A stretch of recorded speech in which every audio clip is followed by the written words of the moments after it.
नमस्कार दोस्तों, मैं डॉक्टर स्वप्निल सागर जैन निरामय होम्योपैथी के अपने इस यूट्यूब चैनल पर आप सभी का बहुत बहुत स्वागत करता हूं। दोस्तों, बहुत दिनों से मेरे पास कमेंट्स आ रहे हैं। जब भी मैं लाइव सेशन लेता हूं तब मुझसे बहुत सारे जो मेरे सब्सक्राइबर फ्रेंड्स हैं वो मुझसे कहते हैं कि सर्वाइकल स्पॉन्डिलोसिस के लिए या सर्वाइकल स्पॉन्डिलाइटिस भी जिसे कहा जाता है उसके ऊपर एक वीडियो बनाऊं। तो मैं आज आपके बीच सर्वाइकल स्पॉन्डिलोसिस के बारे में बहुत सारी जानकारियां लेकर आया हूं कि ये क्या है, ये किन कारणों से होता है और किन होम्योपैथिक दवाओं से हम सर्वाइकल स्पॉन्डिलोसिस को पूरी तरह से ठीक कर सकते हैं। तो इस वीडियो को आप अंत तक देखें, क्योंकि इसमें मैं जो भी मेडिसिन आज बताने वाला हूं वो जो कॉम्बिनेशन है वो बहुत एक इम्पॉर्टेंट कॉम्बिनेशन है सर्वाइकल स्पॉन्डिलोसिस को ठीक करने के लिए, और मुझे उसके उपयोग से बहुत अच्छे रिजल्ट्स मिले हैं। तो सबसे पहले हम बात करते हैं कि सर्वाइकल स्पॉन्डिलोसिस आखिर है क्या। दोस्तों, सर्वाइकल स्पॉन्डिलोसिस हमारी रीढ़ की हड्डी के सबसे ऊपर वाले हिस्से में, यानी गर्दन का ये जो हिस्सा होता है, इस हिस्से में होने वाली एक तकलीफ है, एक बीमारी है, जिसके कारण बहुत सारे मरीजों को बहुत तकलीफ होती है, बहुत ज़्यादा उन्हें दर्द होता है। कभी कभी ये जो दर्द होता है, ये दर्द गर्दन से नीचे आने लगता है और शोल्डर पे आता है, यानी कि कंधों पे आने लगता है, अपर आर्म पे आता है, लोअर आर्म पे आने लगता है, और कभी कभी फिंगर टिप्स पे, यानी कि हाथों की उंगलियों के ऊपर तक, हाथों की उंगलियों तक ये जो दर्द होता है ये पहुंचने लगता है। इस दर्द के कारण कभी कभी मरीजों में सुन्नपन भी आने लगता है उनके हाथों में, और उनको हाथों से काम करना बहुत ज़्यादा मुश्किल हो जाता है। ये जो बीमारी होती है, यानी कि सर्वाइकल स्पॉन्डिलोसिस जो बीमारी होती है, वो बहुत सारे कारणों से हो सकती है। तो सबसे पहले मैं आपको इसके कारण बता देता हूं। इसका जो सबसे प्रमुख कारण है वो है बढ़ती हुई उम्र। यानी कि उम्र के बढ़ने के साथ साथ हमारे शरीर में, हमारी रीढ़ की हड्डी में कुछ परिवर्तन आने लगते हैं। उन परिवर्तनों के कारण वहां पर जो डिस्क होती है, जिसको इंटरवर्टिब्रल डिस्क बोला जाता है, उस डिस्क में डिहाइड्रेशन होने लगता है, और उस डिहाइड्रेशन के कारण वहां पर वो जो डिस्क है वो पूरी तरह जो उसको नॉर्मल जैसा काम करना चाहिए वैसा काम वो नहीं कर पाती है, और हमें सर्वाइकल स्पॉन्डिलोसिस की बीमारी हो जाती है। इसके अलावा कई बार उम्र के ही कारण हड्डियों में कुछ बदलाव आने लगते हैं, यानी कि सर्वाइकल जो वर्टिब्रा होती है, मैं आपको यहाँ पर एक डायग्राम बनाकर बता देता हूँ, एक वीडियो से मैं आपको यहाँ पर बता देता हूँ कि ये जो सर्वाइकल स्पाइन होती है, मतलब ये जो हमारी रीढ़ की हड्डी होती है, इसमें कुछ भाग होते हैं, जैसे ये C1, C2, C3, C4, C5, C6 और C7। ये जो 7 वर्टिब्रा होती हैं, इन्हें सर्वाइकल स्पाइन बोला जाता है। ये हमारी पूरी रीढ़ की हड्डी है जो विभिन्न हड्डियों से, यानी कि छोटे छोटे पार्ट्स से मिलकर बनती है, और इसके ये इस ऊपरी हिस्से को सर्वाइकल स्पाइन बोला जाता है। या इसको मैं इधर यहाँ पे छोटे डायग्राम से मैं आपको समझा देता हूँ कि ये जो ये हिस्सा है जहाँ पर अभी इस समय मैं ये बता रहा हूँ, ये सर्वाइकल स्पाइन होती है, और इसमें C3, C1, C2, C3, C4, C5, C6 और C7 इस तरह से ये वर्टिब्रा होती हैं, जिनमें कभी कोई प्रॉब्लम आ जाती है तब उस कंडीशन के कारण जो दर्द होता है उसको सर्वाइकल स्पॉन्डिलोसिस कहा जाता है।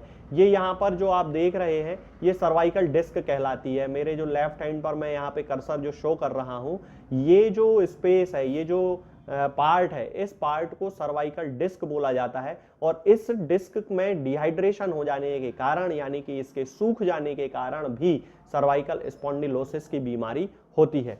ये जो इसके अलावा भी सर्वाइकल स्पॉन्डिलोसिस बहुत सारे कारणों से हो सकता है। कभी कोई इंजुरी आपको लग सकती है, उस इंजुरी के कारण भी आपको सर्वाइकल स्पॉन्डिलोसिस की प्रॉब्लम हो सकती है, या फिर हमारा जो सोने का तरीका है उसके कारण भी हमें जो है गर्दन में दर्द की शिकायत हो सकती है, सर्वाइकल स्पॉन्डिलोसिस की शिकायत हो सकती है। हमारे पोस्चर के कारण, यानी कि हमारे जो बैठने की जो पोजीशन है वो किस तरह से है, हमारे सोने की जो पोजीशन है वो किस तरह से। कई लोग होते हैं जो कि बहुत ज़्यादा गद्दे और मतलब जो उनका तकिया वो जो यूज़ करते हैं, पिलो जो यूज़ करते हैं, वो बहुत ज़्यादा ऊंचा तकिया यूज़ करते हैं, जिसके कारण उनकी जब वो लेटते हैं तो गर्दन का ये हिस्सा और उनकी बाकी की रीढ़ की हड्डी के हिस्से के बीच में एक कर्वेचर डेवलप हो जाता है, जिसके कारण भी सर्वाइकल स्पॉन्डिलोसिस की शिकायत बहुत सारे लोगों को देखने को मिलती है।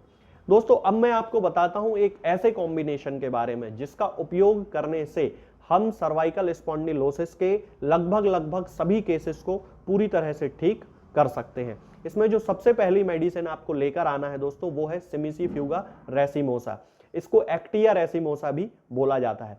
सिमिसीफ्यूगा रेसिमोसा आपको 30 पोटेंसी में लेकर आना है और ये गर्दन में होने वाली स्टिफनेस यानी कि जकड़न के लिए एक बहुत अच्छी दवाई मानी जाती है।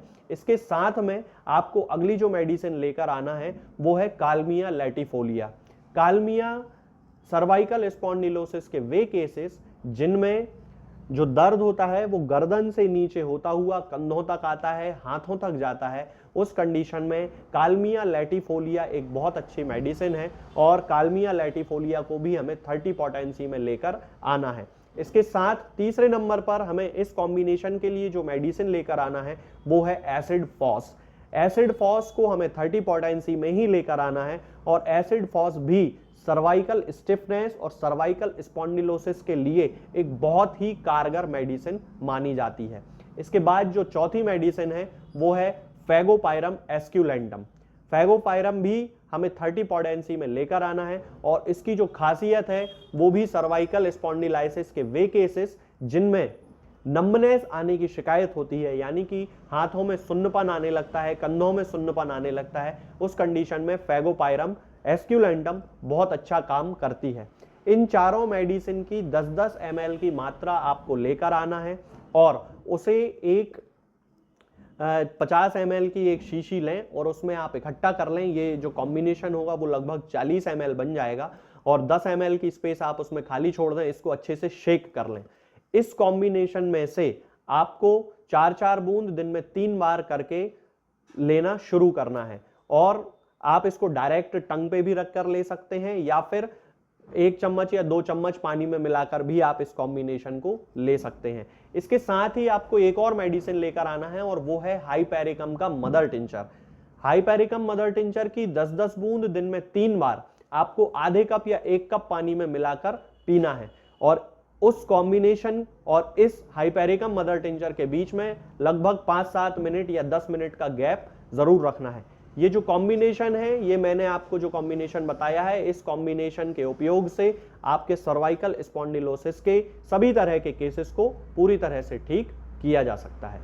होम्योपैथिक दवाओं को खाने का सबसे अच्छा तरीका होता है कि हम हमेशा खाली पेट इन दवाओं को खाएं। जिन दवाओं को दिन में केवल एक बार खाना है उन्हें सुबह खाली पेट खा लेना चाहिए। मुंह में अच्छे से कुल्ला करके गार्गल्स करके मुंह को साफ कर लेना चाहिए और उसके बाद हमें होम्योपैथिक दवाई खा लेना चाहिए।